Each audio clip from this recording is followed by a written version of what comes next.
ओम ज्ञानतिमिरान्धस्य ज्ञानञ्जनशलाकया चक्षुरुन्मिलितं येन तस्मै श्रीगुरवे नमः। नमामि विष्णुपादाय कृष्णप्रेष्ठाय भूतले श्रीमते भक्तिवेदान्त स्वामिन्निति नामिने। नमस्ते सारस्वते देवे गौरवाणी प्रचारिणे निर्विशेष शून्यवादी पाश्चात्य देश तारिणे। जय श्री कृष्ण चैतन्य प्रभु नित्यानंद श्री अद्वैत गदाधर श्रीवासादि गौर भक्त वृंद। हरे कृष्णा कृष्णा कृष्णा हरे हरे, हरे राम राम राम हरे हरे। हरे कृष्णा। सब सभी भक्तों का हार्दिक स्वागत है आज के श्रीमद् भगवद गीता के चर्चा में। तो हम लोग चर्चा कर रहे हैं श्रीमद् भगवद गीता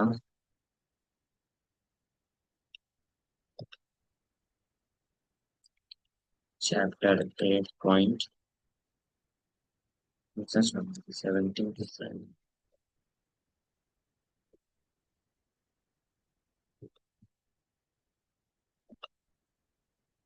8 chapter text 15 पे चर्चा कर रहे थे। यस, इसके पहले 14 नंबर वर्ष में भगवान वर्णन की अनन्य चेता सततम यो माम स्मरति नित्यशा तस्याहम सुलभा पार्था नित्य युक्तस्य योगिना। For one who always remembers me without deviation, I am easy to obtain, O son of Pritha, because of his constant engagement in devotional service। और ऐसा व्यक्ति जो विदाउट डेविएशन, बिना विचलित हुए निरंतर मेरे स्मरण में लगा है, उसको मैं बड़ी आसानी से उपलब्ध, सुलभ, और फिर मुझे प्राप्त करने के बाद माम उपेत्या पुनर्जन्म दुखालय शाश्वतम नाप्नुवन्ति महात्मान संसिद्धिं परमाम गतिं परमाम गता।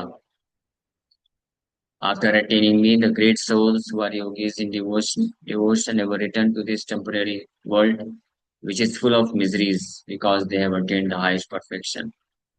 तो इस श्लोक के हम लोग तीसरे लाइन का इस शब्द महात्मा, इसके ऊपर कल चर्चा की थी।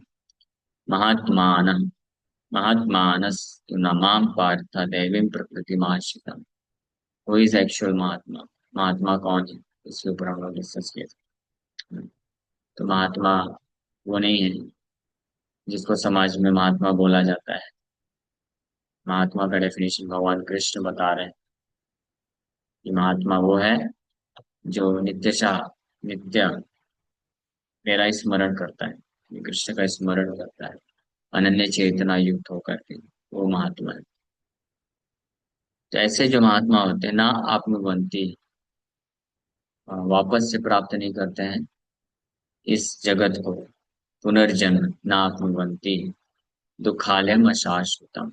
भगवान इस भौतिक संसार को बोलते हैं after attaining me the great souls, मुझे प्राप्त माम उपेत्या, उपेत्या मतलब मुझे प्राप्त करने के बाद, माम उपेत्या पुनर्जन्म द ग्रेट सोल्स महात्मा नापनुवंती पुनर्जन्म, और who are yogis in devotion never return to this temporary world अशाश्वतम, अशाश्वत जगत को वापस प्राप्त नहीं करते हैं, which is full of miseries। भगवान कृष्ण का ये मत है। Krishna's opinion is this material world is full of miseries, but those who rebel against God, they try to find happiness in this material world।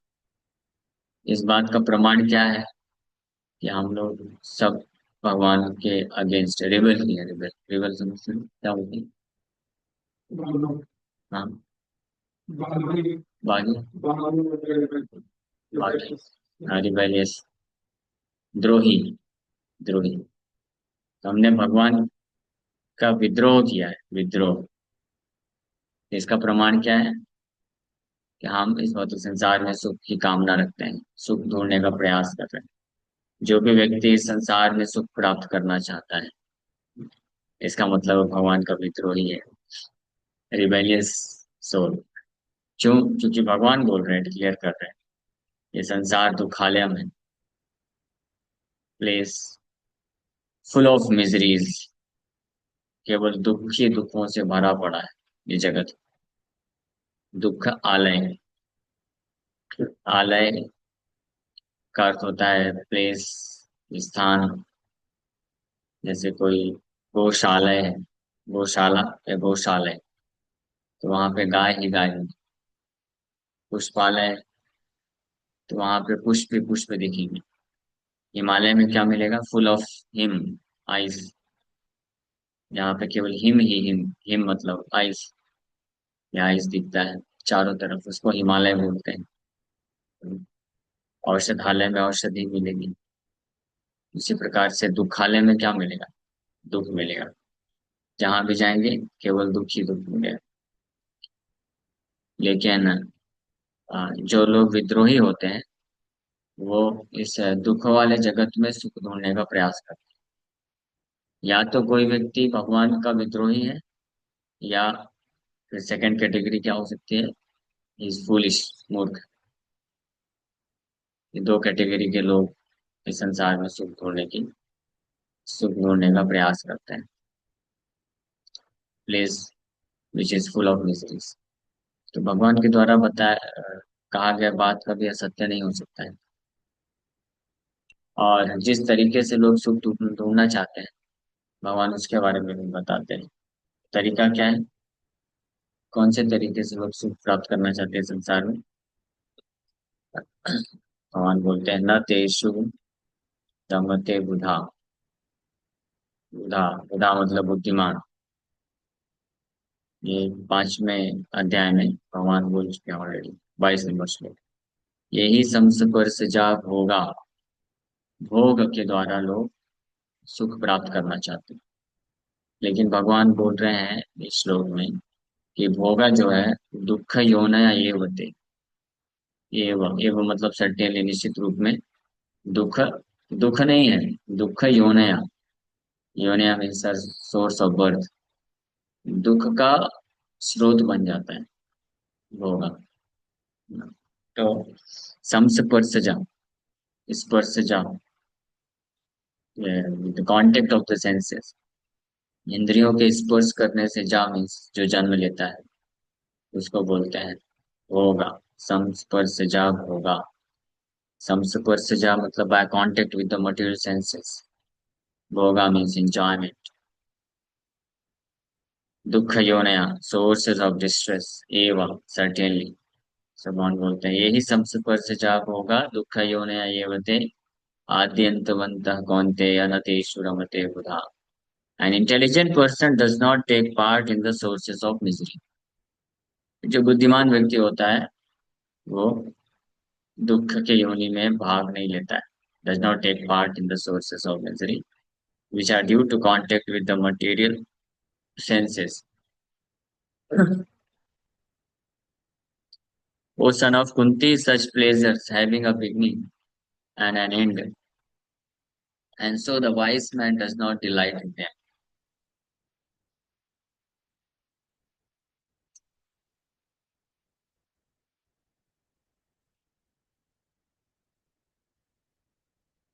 इस प्रकार का जो सुख है, उसका शुरुआत होता है और अंत होता है। इसलिए जो बुद्धिमान लोग होते हैं उसमें रमण नहीं करते। तो जो बुद्धिमान होते हैं, वो सेंस ग्रेटिफिकेशन को रिजेक्ट कर देते हैं, ये जानते हुए, ये समझते हुए कि it is the source of misery. हाँ। लेकिन भक्त लोग रिजेक्ट कर देते हैं, एक और कारण, not just because it source of misery. भक्त लोग मीन्स जेन्युइन डिवोटी की बात कर रहे हैं, मेरे जैसे भक्त की बात नहीं करते। हाँ। Although I am also called a devotee, कोई बोल सकता है भक्त है। लेकिन भक्त, वैष्णव, वैष्णव की बात करते हैं, वह भक्त या वैष्णव जो शास्त्र में बताया गया है, तो रियल वैष्णव, जेन्युइन डिवोटी और pure devotee, A genuine devotee. Symptom of a genuine devotee is what? He always chooses only Krishna. हमेशा केवल कृष्ण को चूज करता है। तो जो एक जेन्युइन डिवोटी होता है, हाँ, even if sense gratification is good, अगर उसको कोई बोलेगा ये मैं आपको ऐसा सेंस ग्रेटिफिकेशन देता हूँ जिसमें दुख नहीं मिलेगा, है ना, तो वक्त बोलेगा हाँ ठीक है, ये सेंस ग्रेटिफिकेशन बहुत अच्छा है, लेकिन फिर भी नहीं चाहिए, उसको बोलते हैं जेन्युइन डिवोटी। फिर भी उसको नहीं चाहिए, he is still surrender to Krishna, Krishna को फिर भी नहीं छोड़ना चाहता है। He is just like a chaste wife. Chaste wife होती है, she never leaves the company of her husband. पड़ोसी का हस्बैंड अगर ज्यादा अच्छे तरीके से सुख प्रदान कर सकता है, फिर भी अ चेस्ट वाइफ नहीं चाहिए, बोली नहीं चाहिए। हाँ, तो पति उदाहरण देते हैं कि कलकत्ता में एक एक बहुत गरीब व्यक्ति था, उसके पास रहने के लिए घर भी नहीं था, एक ठेला था बस। तो उस ठेले के ऊपर बच्चे को रख करके और पति पत्नी दोनों ठेला चलाते हुए जा रहे थे। तो प्रभात जी बोल रहे थे कि हाँ, वो व्यक्ति इतना गरीब है कि अच्छे से प्रॉपर तरीके से अपने पत्नी और बच्चों को मेंटेन भी नहीं कर सकता है। Still his wife was so chest, फिर भी पति को छोड़ के नहीं जाती। इसको बोलते हैं chastity. Similarly a devotee is like a chaste wife.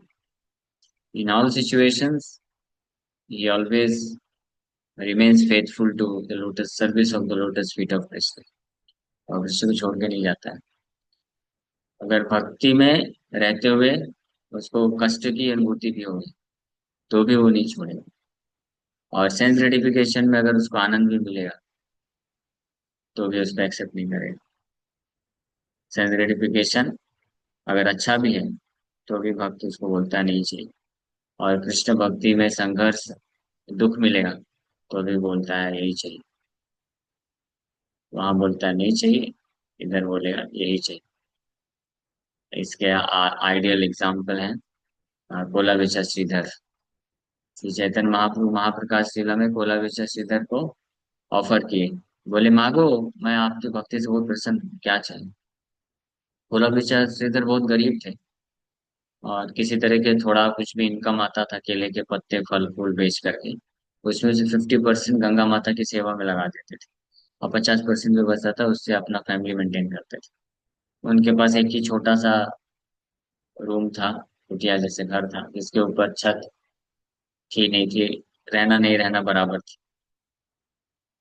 और पीने के लिए केवल एक ही छोटा सा पात्र था, लोहे का लोटा, जिस जो इतना इतना पुराना था, इतना पुराना था कि चोर भी आएगा तो चोरी करने में हेजिटेट करे, यार इसको क्या चोरी करे। और उनके पास एक ही धोती थी पहनने के लिए, जिसमें 11 छेद थे, उसको सिल सिल के काम चलाते थे। लेकिन चैतन्य महाप्रभु जब संकीर्तन करके आए थे, तो वो उनका जो लोहे का पात्र था उसमें से पानी पिए, और वो पानी पी करके बड़े भाव में आ गए थे वहां। बोला बेचा श्रीधर तो प्रैक्टिकली अनकॉन्शियस होके गिर गया कि महाप्रभु मेरे लोटे से पानी पी। तो बोला बेचा श्रीधर से प्रसन्न होकर के महाप्रभु, बोला बेचा श्रीधर जो है मायापुर के बॉर्डर में रहते हैं, और मायापुर के बीच मध्य भाग में, अंतरद्वीप के मध्य भाग में मायापुर है, उसके बीच में महाप्रभु का घर है। महाप्रकाश लीला चल रही थी, सारे आसपास के भक्त लोग तो आए, लेकिन महाप्रभु देख के कोला विशेष श्रीधर नहीं आया है। बोले जाओ कोला विशेष श्रीधर को बुला के लाओ। श्रीधर कौन है, श्रीधर ज्यादा लोग जानते भी नहीं थे। तो महाप्रभु बोले जाओ, गांव के एंड में एक भक्त मिलेगा जो जोर जोर से हरे कृष्ण महामंत्र जप कर रहा होगा, समझ जाना वही श्रीधर है। तो भक्त लोग गए, गांव के एंड एंड तक जा रहे हैं, बॉर्डर तक पहुंचे, तो वहां पे सुने आवाज, हरे कृष्ण कृष्ण कृष्ण हरे हरे हरे राम राम राम राम हरे हरे। निरंतर बस हरे कृष्ण महामंत्र जप करता रहे। तो मतलब समझ गए यही है। हाँ, आप इधर हो ना, आप हाँ हाँ। मैं इधर, क्या हुआ क्या हुआ, चलो महाप्रभु बुला रहे हैं। आपको याद किए हैं तो मतलब समझ गए कोई बहुत महान भक्त होगा तभी महाप्रभु स्पेशल इनविटेशन दी। तो मतलब उसको चल लेके आए। वो तो बेचारा श्रीधर तो जो है पूरी तरीके से आनंद से विभाव विभोर हो गया कि मुझे याद किए भगवान। आया, दंडवत प्रणाम किया और अद्भुत प्रार्थना करना चालू कर दिया। महाप्रभु बोलते हैं कि मांगो, क्या चाहिए आपको, हर प्रकार का मैं सुख देने के लिए तैयार हूँ। कौन सा सुख चाहिए, जो भी चाहिए मैं सब दे दूंगा। बोले नहीं नहीं, मुझे कुछ नहीं चाहिए। बहुत रिक्वेस्ट करने के बाद भी मना कर दिए।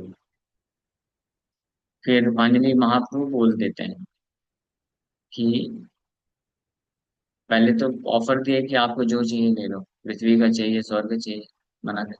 फिर भगवान खुद बोलते हैं कि मैं तुमको देना चाहता हूँ, तुमको मैं राजा के समान ऐश्वर्य देना चाहता हूँ, बहुत सुंदर पत्नी देना चाहता हूँ, बहुत जो है धन संपत्ति देना चाहता हूँ। मेरा इच्छा है, मैं देना चाहता हूँ। भोला बेचा श्रीधर बोले प्रभु मुझे किच्छू ही ना चान। नहीं, मुझे कुछ भी नहीं चाहिए।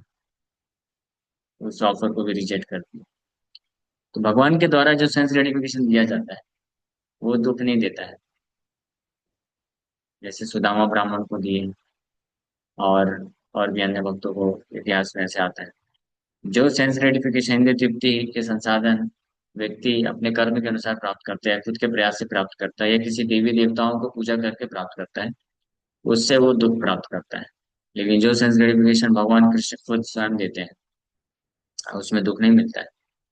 हाँ, जैसे भगवान मथुरा में जब गए थे, तो वो जो फ्लोरिस्ट था, भगवान को गार्लेंड बना के पहनाया था कृष्ण बलराम को।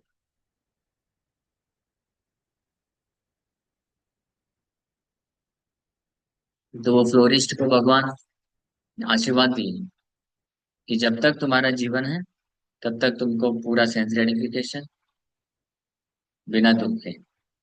हाँ, जनरली सेंस ग्रेटिफिकेशन इंद्र तृप्ति के साथ दुख का पैकेट भी रहता है साथ। लेकिन आपको सेंस ग्रेटिफिकेशन विदाउट डिस्ट्रेस, और जैसे ये शरीर छोड़ोगे मेरे धाम को प्राप्त करो। हाँ, वंडरफुल ऑफर है। आप में से अगर किसी भक्त को भगवान ऐसा ऑफर देंगे तो कितने भक्त लोग स्वीकार कर लेंगे, हाथ ऊपर करिए तो। शर्माइए नहीं, हाथ ऊपर करिए, कौन कौन स्वीकार कर लेगा। हाँ, देखो तैयार बैठे हैं कुछ भक्त लोग। हाँ, यहाँ तो भगवान ऑफर नहीं कर रहे तब भी परेशान रहते हैं। अरे कब मिलेगा कब मिलेगा, सुख चाहिए सुख चाहिए। ये भगवान को प्रार्थना करते रहते हैं, भगवान सुख भी दे दो, थोड़ा भौतिक सुख भी दे दो। हाँ, लेकिन कोला बेचा श्रीधर, भगवान ने ऑफर किया। बोले भगवान बहुत अच्छा है, ये जो आप देना चाहते हैं मालूम है माया में नहीं फंसूंगा मैं, क्योंकि आप दे रहे हैं ना, तो कैसे माया में फंसूंगा। हाँ, ये सब बहुत अच्छा है सेंस ग्रेटिफिकेशन, लेकिन नहीं चाहिए। फिर भी मना कर दिया। हाँ, ये है क्वालिफिकेशन। तब भगवान समझ गए, अरे वाह, ये बिल्कुल 100% प्योर है, इसको और कुछ भी नहीं चाहिए, मेरे द्वारा दिए जाने पे भी नहीं चाहिए, तो इसलिए मैं इसको अपने आप को दे दूंगा। तब भगवान अपने आप को दे दिए। फिर भगवान डिक्लेयर किए कि मैं आपको जन्म जन्मांतर अपनी शुद्ध भक्ति दान करता हूँ, लो। और जैसे ये भगवान बोले, सारे भक्त लोग बड़े आनंदित हो गए, जोर से बोले हरि बोल हरि बोल, बोला मिस्टर श्रीधर की जय। समझ गए, this is the prize. When you are able to say no to all temptations given by Maya, given by your mind, and even proposed by the Supreme Lord, तब भगवान समझ जाता है, यस, ये 100% है, केवल मेरे को ही चाहता है। मेरे द्वारा सुख दोने देने पर भी मना कर दिया। वाह, ध्रुव महाराज को भी भगवान दिए थे, ध्रुव महाराज ने एक्सेप्ट कर लिया था, है ना। लेकिन श्रीधर ने एक्सेप्ट नहीं किया, श्रीधर बोले नहीं चाहिए। बहुत अच्छा है प्रभु, मैं सम्मान करता हूँ, लेकिन नहीं चाहिए, आप ही चाहिए बस। तो भगवान बड़े खुश हो गए, गले लगा लिए, उसको दे दिए। ठीक है, तो इसलिए भगवान से जो सेंस ग्रेटिफिकेशन मांगता है, तो उसको समझना चाहिए कि वो तो बहुत दूर हो गया वैसे ही भगवान से। भगवान बोलेंगे टाटा बाय बाय, ये ले लो भाई, मेरे भजन के बदले तू सेंस ग्रेटिफिकेशन ले ले आराम से, मस्त इसी संसार में रह, मुझे डिस्टर्ब मत कर। भगवान को आसान हो गया, इजी हो गया। तो ज्यादातर वैसे, ज्यादातर भक्त लोग तो ऐसे ही फिल्टर हो जाते हैं, भगवान को मेहनत नहीं करना पड़ता, क्योंकि वो खुद ही आते हैं मांगते मांगते, तो भगवान बोलते हैं ले लो जाओ। फिर कुछ भक्त लोग होते हैं जो बोलते हैं नहीं, मांगते नहीं। वो क्या बोलते हैं, भगवान जो आपको अच्छा लगता है दे दो। तो भगवान देते हैं, तब भी उसको ऐश्वर्य वगैरह सब देते हैं, देखते हैं कि हाँ इसमें रम रहा है। फिर कुछ भक्त लोग होते हैं, भगवान केवल आपका शुद्ध भक्ति चाहिए, तो फिर भगवान फिर भी टेस्ट देते हैं। हाँ, अच्छा शुद्ध भक्ति चाहिए, लेकिन मैं तो चाहता हूँ तुम थोड़ा ऐश्वर्य भी लो, सुख भी भोगो इस संसार में। हाँ ठीक है भगवान, दे दीजिए, आपके साथ वो भी चलेगा। मैं बोलता अच्छा, इसको पूरी तरीके से मैं नहीं चाहिए। ठीक है भाई। लेकिन ऐसे वो कृपा करते हैं भगवान, तो लेकिन उनको लंबे समय तक इसी संसार में रह के फिर मौत को प्राप्त। बट ऐसे जो भक्त होते हैं जो पूरी तरीके से हर प्रपोजल को रिजेक्ट कर देते हैं, उनको भगवान अपने आप को दे देते हैं कम्प्लीटली, विदाउट रिजर्वेशन। हाँ। सो हाँ।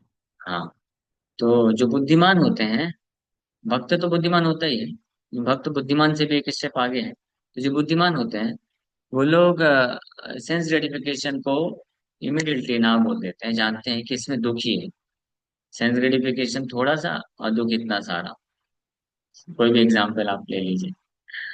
हाँ, जैसे चलने में तकलीफ होती है, तो खरीद लिया, फोर व्हीलर कार खरीद लिया, तो चलो चलने का तकलीफ दूर हो गया। लेकिन अब उसको, कार को पार करना है, उसको मेंटेन करना है, उसका पेट्रोल का खर्चा, उसका मेंटेनेंस का खर्चा, ये सब झंझट फिर चालू हो जाता है। लेकिन तो ये सब तकलीफ हो जाती है। ऐसे ही एक वक्त शेयर कर रहे थे कि मैं अकेला अकेला महसूस कर रहा था, सोचा एक लाइफ पार्टनर होगी तो अच्छे से फिर मिल करके भजन कर लिया करेंगे, एक दूसरे को प्रेरित कर। हाँ, लाइफ पार्टनर लिया। फिर उसके बाद समझ में आया, बाप रे, ये कौन सी बवाल लेके आया। बाद में उसको समझ में आया। एनीवे, सिन्नतेषु रमते बुधा, जो बुधा होते हैं, जो बुद्धिमान होते हैं, वो इसमें रमण नहीं करते हैं। वो भगवान की वाणी को एक्सेप्ट करते हैं एज इट इज। जब भगवान कृष्ण बोल रहे हैं यहाँ पे कि समस परसजा होगा दुख जो ने ये होती, तो ये कभी गलत नहीं हो सकता। As soon as you indulge in sense gratification, immediately बहुत सारे दुख का सामना करना पड़ेगा। हाँ। लेकिन कुछ महात्मा लोग ऐसे होते हैं, वो बोलते हैं हम इतने भी डरपोक नहीं हैं, वी आर नॉट escapist, हम भगोड़े नहीं हैं, हम दुखों का सामना करते हैं। जो स्ट्रगल है, स्ट्रगल करना चाहिए। तो उसको बुद्धिमानी नहीं बोलते, उसको फुलिशनेस बोलते हैं।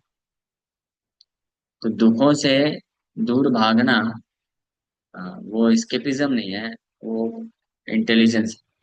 क्यों? क्योंकि जब आपके संसार में, आपके जीवन में दुख और संघर्ष, कष्ट रहेंगे, तो आपका समय ज्यादातर वो दुख को भोगने में या उसको समाधान करने में ही चला जाए। तो भजन कब करेंगे हरे कृष्ण बैठ के? भजन तो नहीं हो पाएगा ना फिर। इसलिए बुद्धिमान लोग जो होते हैं, वो ऐसी किसी भी परिस्थिति में अपने आप को नहीं डालना चाहते हैं जहां पे उनका समय अननेसेसरी व्यर्थ चला जाए, ताकि वो फिर भजन से विमुख हो जाए। इसलिए वो इस तरह नहीं करना चाहते। They are called intelligent. यहाँ पे भगवान इस श्लोक में बता रहे हैं स्पष्ट, हमको सबको चेतावनी दे रहे हैं कि ये जो जगत है कैसा है।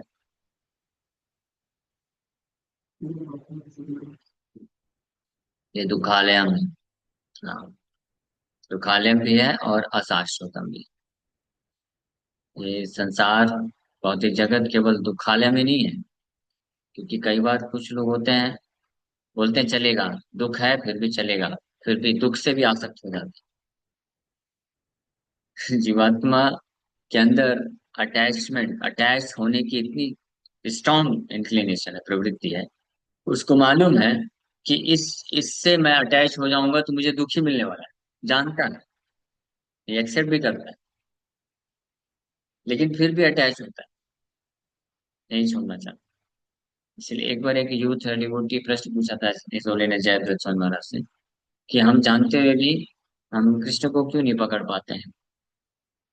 तो महाराज बहुत सुंदर यही उत्तर दिया। महाराज बोले, because we are attach to our miseries. हम अपने दुखों से आसक्त हैं। मतलब दुख को हम नहीं छोड़ना चाहते, दुखों से भी आसक्त हो जाते हैं। तो भगवान देखते हैं, अरे बाप रे, ये तो दुख से भी आसक्त हो जाते हैं। तो इसलिए इस जगत को दुखालयम तो है ही है, साथ में अशाश्वतम भी बना है, परमानेंट नहीं है। हाँ, अगर कोई जीवात्मा तैयार हो जाएगा, बोलेगा मेरे को चलेगा, दुख भी है तो भी चलेगा, तो भगवान बोलते हैं, ना बेटा, परमानेंट नहीं है, इसको छोड़ना पड़ेगा, दुख को भी छोड़ना पड़ेगा। वो भी एक अलग तकलीफ है। जैसे इंद्र को जब शाप मिला था तो सुअर का जन्म मिला, तो वो उसी शरीर से आसक्त हो गए। सोचिए, उसको भी छोड़ने को तैयार नहीं।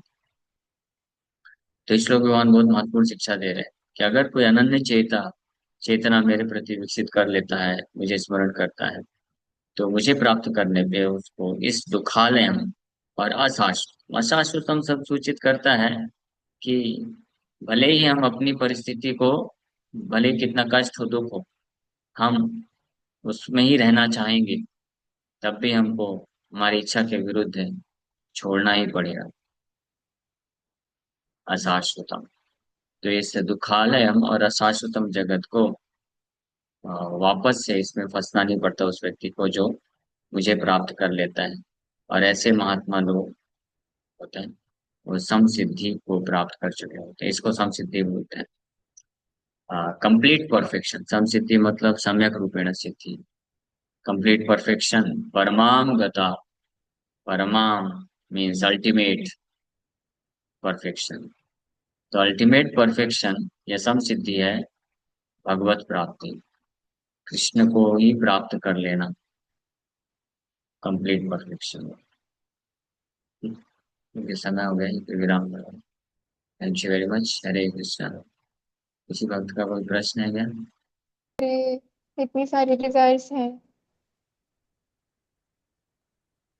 कि तो सिर्फ कृष्णा चाहिए। सो आपकी वो जो डिजायर है, डिजायर टू गेट कृष्णा, उसको इतना बड़ा कर दीजिए, इतना बड़ा कर दीजिए, बाकी जितनी भी सारी डिजायर है वो सब इतनी छोटी लग जाए। है ना? आपको इन्होंने रिप्लाई किया। हाँ, जैसे हाथी होता है, तो हाथी जब बाजार में चलता है या कहीं किसी भी रास्ते से जाता है, तो इतना बड़ा है कि सबके अटेंशन को तुरंत इमीडिएटली आकर्षित कर देता है। लेकिन वही किसी के रोड के किनारे से बहुत सारी हजारों चींटियां जा रही हों, किसी को फर्क नहीं पड़ेगा, नॉर्मल। लेकिन एक हाथी अटेंशन ग्रैब कर लेता है। उसी प्रकार से हमारे कृष्ण को ही एकमात्र प्राप्त करने की इच्छा इतनी स्ट्रांग होनी चाहिए, इतनी बड़ी हो जानी चाहिए कि बाकी जितनी भी मटेरियल डिजायर्स हैं लाखों की संख्या में, वो सब हाँ उसके सामने छोटी चींटी की तरह हो जाए, तो हमारे अटेंशन कभी जाएगा नहीं होता, केवल अटेंशन रहेगा elephant like big desire to get Krishna. समझ गए? मटेरियल इसलिए तो चीजें वो अफेक्ट भक्त करती फिर हैं। बोल पाता है। भक्त जो जिसने कृष्ण को प्राप्त करने की इच्छा को प्रबल कर लिया है, जो तो भौतिक इंद्र तृप्ति के जब टेम्पटेशन से अपॉर्चुनिटीज आएंगे भी, और उसको लगेगा भी कि हाँ ये अच्छा लग रहा है, ये अच्छा है, फिर भी वो इमीडिएटली बोल सकेगा नहीं चाहिए, लेकिन अच्छा हो सकता है लेकिन नहीं चाहिए। क्या चाहिए बोल तो रहे थे? नहीं है, लेकिन चीजें आ जाती है मटेरियल। आपने लोग उल्टा ना, बोल दिया। लोगों की बातें इतनी ज्यादा अफेक्ट करने लग जाती हैं कि वो फिर करना ही पड़ता इसीलिए है। कृष्ण की बातों को सुनेंगे हमेशा, तो लोगों की बातें सब चींटी जैसे हो जाएंगी। कृष्ण की बातें, कृष्ण बड़े है ना, कृष्ण सुप्रीम अथॉरिटी। जब कृष्ण बोल रहे हैं, अनन्य चेता सततम यो मा स्मरति नित्यशः, कृष्ण बोल रहे हैं ना, अनन्य चेता मतलब किसी और के प्रति आसक्ति बिना रखे मेरा ही एकमात्र स्मरण हमेशा करो। तो कृष्ण की बातों में ज्यादा बल है। फिर हजारों लाखों लोग क्यों ना बोले, इसके विपरीत क्या फर्क पड़ेगा? और सेम एग्जाम्पल, एक एलिफेंट, बड़ा साइज का एलिफेंट रहता है, तो हजारों संख्या में छोटी चींटियां इंसिग्निफिकेंट हो जाती है। इस संसार में बाकी सारे लोगों के ओपिनियन, सारे लोगों का जो मत है, जो विचारधारा है, जो फिलॉसफी है, जिसका जैसा है सबको दंडवत प्रणाम। हाँ ठीक है भाई, आपका अच्छा है, आप करिए, मुझे नहीं चाहिए। मुझे तो वही चाहिए जो कृष्ण बोलते हैं। तो भक्त मतलब वो किसी से फाइट नहीं करता है।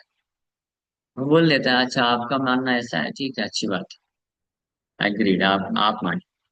लेकिन मैं तो वही मानूंगा जो कृष्ण बोलते हैं, गीता, खत्म बात। तो ये कन्विक्शन होना चाहिए भक्तों।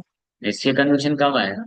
जब हम एग्जैक्टली हमेशा हमको याद रहेगा, पता रहेगा कि कृष्ण क्या बोलते हैं, कृष्ण ने क्या बोला है, कि मुझे कैसे जीवन यापन करना है। वो अगर पता रहेगा गीता के श्लोकों से, तो फिर हम कभी भ्रमित हो ही नहीं सकते। बोलने दो जिसको जो बोलना है, पूरे संसार में। कुछ हाँ।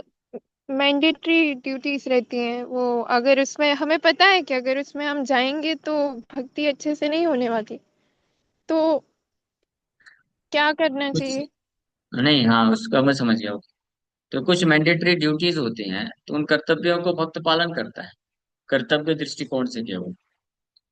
उसमें से उसमें से कुछ से मुझे सेंस इंजॉयमेंट मिलेगा करके ऐसा नहीं। वो केवल कंपलसरी ड्यूटी है, वो करना पड़ता है। जैसे कोई गृहस्थ भक्त है तो उसको तो जॉब करना ही है, कुछ मेंटेनेंस करने के लिए। लेकिन वो जॉब इसलिए नहीं करता है कि मैं बहुत पैसे कमाऊंगा फिर उस पैसे से बहुत अच्छा भोग करूंगा। वो केवल इसलिए करता है कि ठीक है, इससे कुछ पैसे मिलेंगे, अपना परिवार वालों का पालन पोषण करना, ताकि हम अच्छे से भजन कर सकें। तो मेन फोकस कहाँ रहता है? ये कृष्ण को प्राप्त करना मेन सेंटर में। बाकी फिर सरकमस्टेंसली ऐसे परिस्थितियां हैं किसी की, कि वो पूरी तरीके से कृष्ण के लिए कार्य नहीं कर सकता है, तो मैक्सिमम कृष्ण जितना कर सकता है उतना करता है। और बाकी केवल इसलिए करता है ताकि कृष्ण के भक्ति में आगे बढ़ने के लिए बाधक ना हो पाए। हाँ। और ऐसे कार्यों को छोड़ देता है या चेंज कर देता है जहां वो फंसने की स्थिति आ जाती है। उसका गोल क्लियर है ना। जब तक किसी का लक्ष्य क्लियर नहीं है, वो तो निश्चित रूप में फंसेगा ही इस संसार में। तो उससे कोई फर्क नहीं पड़ता वो कौन सी परिस्थिति में है। वो स्त्री है, पुरुष है, गृहस्थ है, ब्रह्मचारी है, सन्यासी है, बच्चा है, बूढ़ा है, कोई। माया के टेम्पटेशंस, प्रलोभन, माया के प्रलोभन हर स्टेप में हर प्रकार के लोगों को है। तो केवल वही व्यक्ति, वही भक्त सरवाइव कर सकता है, जिसका गोल क्लियर है कि मुझे चाहिए क्या। नॉट जस्ट अल्टीमेटली, हाँ अल्टीमेटली तो कृष्ण ही चाहिए। हाँ वही चाहिए, लेकिन अभी ये भी मिल रहा है तो थोड़ा इसको भी कुछ समय तक ले लेते हैं, ये इंजॉयमेंट भी कर लेते हैं। नहीं, जिसके अंदर ईगरनेस रहेगा कि नहीं अल्टीमेटली तो चाहिए, अभी भी चाहिए। अभी भी कृष्ण ही चाहिए, पूरा लाइफ में कृष्ण चाहिए, और अल्टीमेटली भी कृष्ण ही चाहिए। तो फिर वो विचलित नहीं होगा। वो फिर अपने भौतिक कर्तव्यों को भी केवल कर्तव्य दृष्टिकोण से करेगा। क्या ये करना है इसलिए ठीक है कर देते हैं, ठीक है चलो। जैसे हम लोग भौतिक शरीर के बहुत सारे कर्तव्य, खाते हैं, पीते हैं, सोते हैं। तो जो कृष्ण को एक गोल ऑफ लाइफ बनाया है, तो वो कैसे खाएगा? वो कृष्ण को अर्पण करके, कृष्ण की कृपा समझ करके कि कृष्ण बड़े दयालु हैं, इसको खा करके मैं अपना शरीर स्वस्थ रखूंगा ताकि भजन कर सके। भोग दृष्टि से नहीं खाएगा कि मुझे बहुत अच्छा अच्छा खाने को मिल जाए, अच्छा है हाँ, अरे वाह आज तो फिस्ट मिल गया, मजा आ गया। अरे आज तो क्या केवल रोटी सब्जी दाल राइस है, ओहो। ऐसा नहीं है। उसको जो मिल गया फिर वो खा लेता है अपने शरीर के हिसाब से, जो ठीक है, और मेंटेन कर सकते। इसी तरह सोने का, इसी तरह फिर जिनको भौतिक कार्य करने की आवश्यकता है तो भौतिक कार्य भी कर्तव्य दृष्टि से करते हैं, कृष्ण को गोल बना के। हाँ प्रभु, ये कहना था अभी। नेक्स्ट क्लास के लिए अनाउंसमेंट कर दीजिए, मेरा मोबाइल फोन है नहीं तो मैं अच्छा ठीक है। फॉलो अप नहीं हो पाएगा। एक और क्वेश्चन ले लेते हैं, अनिकेत ब्रो आपका प्रश्न है मुझे। भक्त है तो भी फिर वो, फिर भगवान को हम इतने दुख क्यों देते हैं कि अगर मैं इतने इसको दुख दे दूंगा तो मतलब कैसा भजन में इंटरेस्ट नहीं रहेगा, माला में इंटरेस्ट नहीं रहेगा। कब परीक्षा देखना चाहते हैं हमारी कि भगवान ये हमको दुख नहीं देते, पहली बात तो ये हमेशा ध्यान रखिए। आप माफ करिएगा, मैं तो चीजें जो है स्पष्ट स्ट्रेट फॉरवर्ड बोल देता हूँ। इसको बोलते हैं उल्टा चोर कोतवाल को डांटे। हम भगवान को छोड़ करके भौतिक संसार में हैं, और उसके कारण हमको दुख मिल रहा है, और उल्टा हम बहुत बोल रहे हैं भगवान हमको दुख क्यों देता है। ये तो ऐसा हुआ जैसे छोटा बच्चा माँ के आश्रय को छोड़ करके बाहर चला जाता है, और फिर उसको कुछ कुत्ता बिल्ली लोग दौड़ाते हैं, तो बोलता है देखो मेरी माँ मेरे को कैसे दुख में छोड़ के चली गई। अरे माँ छोड़ के चली गई, तुम माँ को छोड़ के भागा है। इसलिए दुखी है। वापस घूम के आ जा तो दुख खत्म हो जाएगा। हाँ, आर दुख नाय। जीव जीव कृष्ण दास ए विश्वास करेले आर दुख नाय। भक्तिविनोद ठाकुर बोलते हैं एक वैष्णव सॉन्ग में। जिस दिन हम पूरी तरीके से कन्विंस हो जाएंगे कि मैं कृष्ण दास हूं, माया का दास नहीं बिल्कुल भी, उसी समय दुख खत्म पूरा। हम जब तक भगवान कृष्ण से अलग रह करके इस संसार में भोग वृत्ति कुछ सुख प्राप्त करने की इच्छा रखेंगे, तब तक हमको दुख है। जैसे ही कृष्ण से कनेक्ट हो गए, दुख है ही नहीं। इसलिए कृष्ण को मत बोलिए कृष्ण हमको दुख में क्यों रखते हैं। और रही बात की भक्त जब ये कृष्ण देखते हैं कि मेरे भक्त हैं, तो हमको पूछना चाहिए क्या मैं सच में भक्त हूँ। क्योंकि जो भक्त होता है, हाँ, वो हाँ प्रभु। किसी भी परिस्थिति में दुख को स्वीकार ही नहीं करता है। इस ऑलवेज कृष्ण कॉन्शियस, वो हमेशा कृष्ण भावना भावित है। तो सब भगवान की कृपा ही उसको दिखती है। हाँ, ये कृपा है। मैं तो इतना पतित हूँ, मैं तो माया में फंस जाता है, इसलिए भगवान ने मेरे जीवन में ये, उसको क्या बोलते हैं, आड़ा लगा दिया है। जैसे थोड़ा सा मैं रिविजन करने जाऊंगा, ले तो भगवान की कितनी कृपा है, वाह भगवान बचा लिए। ठीक है, क्लियर है ये हमारे। बात तो सही प्रभु ने आप मेरे मतलब कैसे मुझे और क्या करनी चाहिए कि मैं भक्ति में आगे बढ़ूं, मतलब हर माइंड यहाँ परिस्थिति पर वहां में, पर ना भागे, ऐसा हाँ, मतलब। हर परिस्थिति हाँ। में हाथ जोड़ करके भगवान को प्रार्थना करिए, बोलिए कि भगवान मेरे जीवन में जो दुख आ रहे हैं ना, ये मेरे ही पाप कर्म है। आपको मैं धोखा दे करके छोड़ के भाग गई, इस भौतिक संसार में आ गई, इसलिए मुझे दुख मिल रहा है। कृपा करके आप वापस से स्वीकार कर लीजिए। मैं क्षमा मांगती हूँ, मुझे आपके चरण कमलों में स्वीकार कर लीजिए। क्योंकि जैसे ही भगवान स्वीकार कर लिया, दुख खत्म इमीडिएट। तो हमको सबसे पहले तो ये हमेशा रियलाइज करना चाहिए कि हमारे जीवन में दुख आ रहा है, उसके कारण भगवान नहीं है। उसका कारण मेन हम खुद ही हैं। हम भगवान को भूल गए हैं, भगवान को छोड़ दिए हैं, इसलिए हमको इस भौतिक संसार में अनेकों प्रकार के दुख कष्ट झेलना पड़ रहा है। हमारे पूर्व कर्मों के अनुसार, हमारे पूर्व कर्मों के अनुसार हमको कुछ न कुछ शारीरिक या मानसिक कष्ट मिलता है। लेकिन वो सब क्यों, मेन कारण है कि हम कृष्ण से विमुख हो गए। कृष्ण भूलिया जीव भोगवांछा करे, निकट स्थे माया झपटिया करे। हरे कृष्ण बाबू जी, हरे कृष्णा। धर्मवत प्रणाम। हमारा ये है धन्यवाद। कि मान लीजिए इस शरीर के पहले जो गलतियां हुई हैं, और लेकिन अब जब ये शरीर हमको मिला है, हम भगवान के नजदीक जाना चाह रहे हैं, तो फिर हमको कष्ट कितना भगवान क्यों देते हैं? हम इसमें भगवान को भी बोले भगवान कष्ट दे रहे हैं, पूर्व जन्म में हमने किया कि हमको तो याद नहीं है क्या हुआ पूर्व जन्म में। लेकिन इस अरे बार तो इस बार हम प्रयास कर रहे हैं उनसे जुड़ने का। तो कष्ट तो बीच बीच में आता है इससे, जिससे कि आदमी विक्षिप्त प्रयास, होता है, रास्ते से अलग हट जाता है। यह सही बात है। तो वो जो हम प्रयास कर रहे हैं और उसके बाद भी कष्ट आता है ना, तो उसमें हमको बल्कि ये सोचना चाहिए, नहीं सोचना चाहिए कि कृष्ण हमको फिर हमको दुख दे रहे हैं। हमको ये सोचना चाहिए, देखो मैं कृष्ण को केवल छोड़ के गया इतने जन्मों जन्मों से, उसके कारण मुझे ये सब कष्ट मिल रहा है और आज भजन में तकलीफ हो रही है। नहीं छोड़ा होता तो भजन अच्छे से कर पाया होता। हाँ, ज्यादा कष्ट मिलना चाहिए था, लेकिन भगवान कृपा कर दिए कि मैं उनके तरफ टर्न कर गया, इसलिए भगवान ने कष्ट कम कर दिया। हरिदास ठाकुर, नामाचार्य हरिदास ठाकुर से हमको सीखना चाहिए। हरिदास ठाकुर को जब 22 बाजारों में पीटा जा रहा था, जल्लाद लोग मार रहे थे, सोचिए इतना उनको कष्ट दिया गया, निरंतर हरिनाम जप कर रहे थे। तो वो उल्टा भगवान को प्रार्थना कर रहे थे कि भगवान मेरा तो इतना पाप है, इतना अपराध था कि मुझे तो नरक में जाना चाहिए था, लेकिन आप कृपा करके थोड़ा सा कष्ट दे करके मुझे निपटा रहे हैं, इससे खत्म कर दे रहे हैं।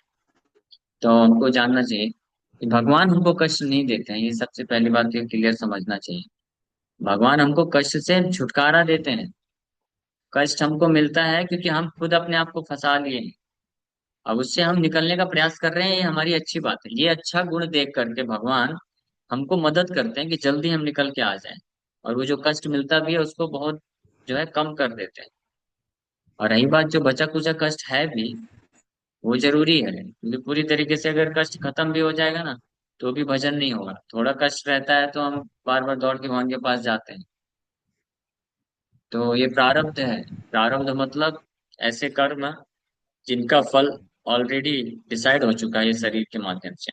जैसे ही हमको ये शरीर मिल गया तो वो फल बन चुका है। लेकिन पूर्व जन्मों के जितने भी कर्म हैं जिसके कारण हमको अन्य कई जन्मों तक कष्ट मिलना था, वो सब इमीडिएटली भगवान काट देते हैं जैसे ही भगवान की तरफ कोई टर्न हो जाता है। और जितनी मात्रा में शुद्ध होता है तो फिर प्रारब्ध भी नष्ट हो जाता है। जिस कष्ट की आप बात कर रहे हैं आप लोग कि ये कष्ट भगवान क्यों नहीं नष्ट कर देते, तो ये भी नष्ट करते हैं, लेकिन उसके लिए एक योग्यता है। उस स्तर पे हमको आना पड़ेगा, उसको बोलते हैं शुद्ध नाम।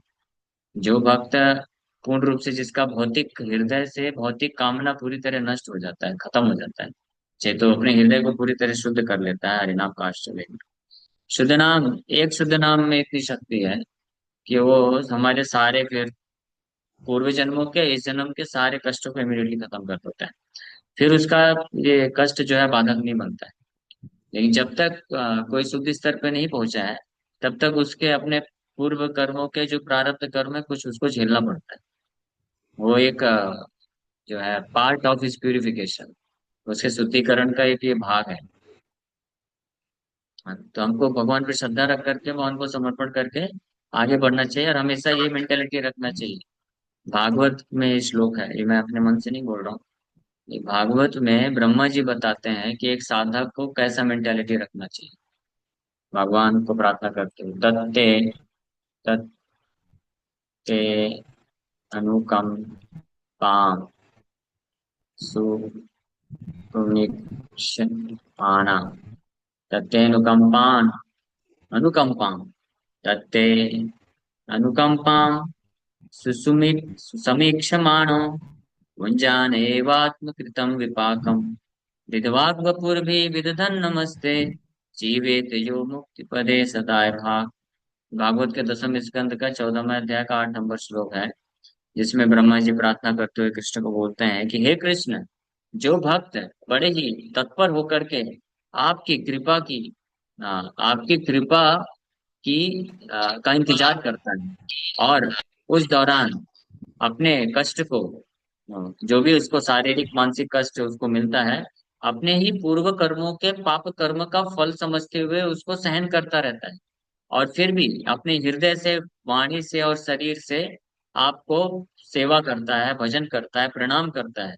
ऐसा भक्त जो है निश्चित रूप में इसी जन्म में वो मुक्ति के लिए योग्य हो जाता है। ये ब्रह्मा जी बोलते हैं। तो हमारे कष्टों के लिए कभी भी हमको भगवान को ब्लेम नहीं करना चाहिए, उनको स्वीकार कर लेना चाहिए कि हमारे ही पूर्व कर्म के कारण है। भगवान तो कृपा करके फिर भी मेरे जैसे पापी को फिर भी भगवान मौका दे रहे हैं कि मैं भजन करके उनके चरण कमलों को प्राप्त करके अपने आप को दुखों से पूरी तरीके से निवृत्त कर। ये भगवान की असीम अनुकंपा है। ठीक है। ओके। हरे कृष्ण।